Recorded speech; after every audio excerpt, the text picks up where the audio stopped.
Episódio 7. A história começa com Oliver Queen e Chloe Sullivan em um campo em Smallville pela noite. Chloe diz que não há muito o que se ver no local e Oliver responde que pode fazer algo quanto a isso.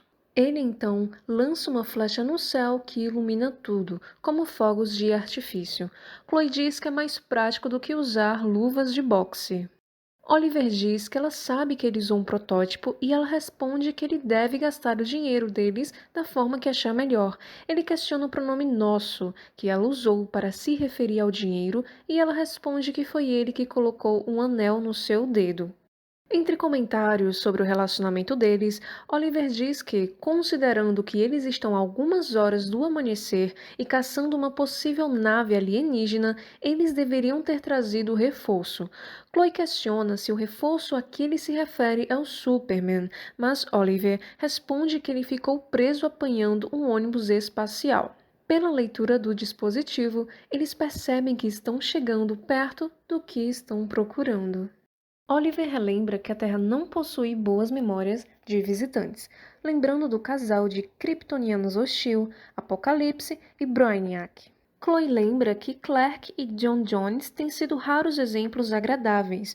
Oliver diz que eles não são do tipo ET, o que o deixa um pouco mais aliviado, e questiona o que farão se encontrarem um kryptoniano louco ali. Chloe diz para ele não ter tanta certeza antes disso realmente acontecer. Oliver questiona quanto tempo iria levar para eles encontrarem a tal nave, mas Chloe responde que correr para a loja de Kryptonita da esquina não vai adiantar dessa vez. Oliver pergunta o que ela quer dizer com isso. Chloe responde que é porque essa nave não é alienígena. Vemos o logo das indústrias Queen na nave, indicando que ela pertence à empresa de Oliver. Ele responde que não esperava por essa. Ela pede que Oliver explique sobre aquela nave. Oliver responde que a empresa está empenhada em ajudar John a construir o posto da torre de vigilância na Lua, mas ele nunca tinha visto aquilo antes. A cena corta para os laboratórios Star. Uma voz chama o Dr. Emil Hamilton, que diz que está ocupado. A pessoa diz que a senhorita Lane está aqui para vê-lo, o que faz ele responder que não está tão ocupado assim. Ele vai ao encontro de Lois Lane e ela pergunta como está o comandante Hank Henshaw. O Dr. Emil responde que a sua esposa está com ele agora e que a situação não está tão agradável. Ele informa que as queimaduras sofridas foram severas e as funções motoras foram perdidas. Lois pergunta se o comandante está em coma e o doutor responde que não, o que não é muito bom.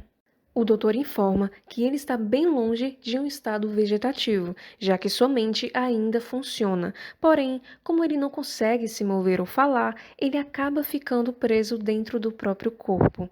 A esposa de Hank coloca a mão no vidro, falando palavras de apoio ao marido enquanto é abordada por Lois. A mulher pergunta se já é hora de ir, pois acabou de chegar. Lois diz que não e se apresenta. A mulher acha que Lois quer uma entrevista, mas Lois diz que não está ali a trabalho e que seu parceiro entrevistou o comandante antes da decolagem. Ela dá a desculpa que Clark pediu que ela fosse ver como as coisas estavam indo. A mulher diz que Hank está em uma espécie de coma acordado e que a única coisa que ela quer é segurar suas mãos. Ela questiona se isso é tão errado assim e Lois responde que não.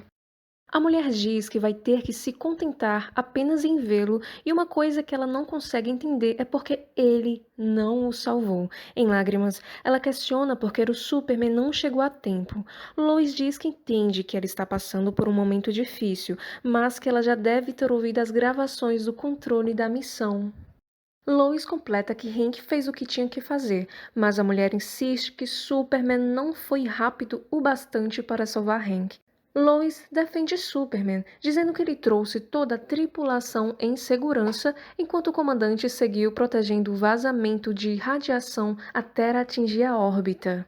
A mulher se irrita, aponta o dedo para Lois e diz que Superman jogou para longe um planeta com as mãos desprotegidas. Lois diz que sente muito e que, com certeza, Superman também sente. A mulher questiona que, se isso for verdade, o que ele fará a respeito disso. A cena corta para o escritório da LexCorp. Lex pega o elevador do prédio. Ele entra na sala com seus sapatos engraxados calmamente. Ele coloca uma bebida em seu copo, como sempre faz. A janela do vidro do escritório se parte em incontáveis pedacinhos e Superman aparece na janela, fazendo Lex cair no chão com um susto. Lex diz com um tom sarcástico que, felizmente, ele possui seguro. Superman diz que não está de bom humor. Bastante calmo, Lex não esboça reação à visita. Superman pergunta se pode falar com o Sr. Luthor, que responde que ele se sinta à vontade. O engraçado é que ele pergunta isso logo depois de estraçalhar as janelas de vidro do escritório. Lex diz que qualquer um que tente estourar seus tímpanos pode chamá-lo de Lex. Superman pergunta se ele ativou a plataforma Guardiã em pleno voo, mas Lex nega. Lex reconhece que o projeto foi precipitado, mas que se os militares não tivessem forçado o apoio do setor privado, essa tragédia poderia ter sido evitada. Superman se irrita com a frieza de Luthor e grita que um homem quase perdeu a vida. Lex diz que, no lugar de Superman, faria grandes feitos e esse ataque não seria um deles. Superman pede um bom motivo para não fazer isso e Lex diz que pode oferecer 3. Na mesma hora, 3 holofotes miram suas luzes neles dois. Da janela do escritório, os dois veem 3 helicópteros mirando suas luzes neles. Um dos homens no helicóptero grita, ordenando que Superman se afaste do civil. Lex diz que o sangue deve ter subido à sua cabeça, pois a sua superaudição não o permitiu perceber a guarda do general Samuel Lane chegando. Lex ironiza, dizendo que Superman ficou bravo demais para ser apenas um desconhecido e pergunta se eles já não se conheciam antes.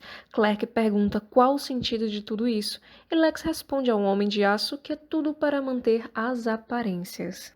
Lex lembra que, primeiro, uma estação espacial russa explode e o Superman aparece lá. Em seguida, o ônibus espacial pega fogo e Superman também está lá.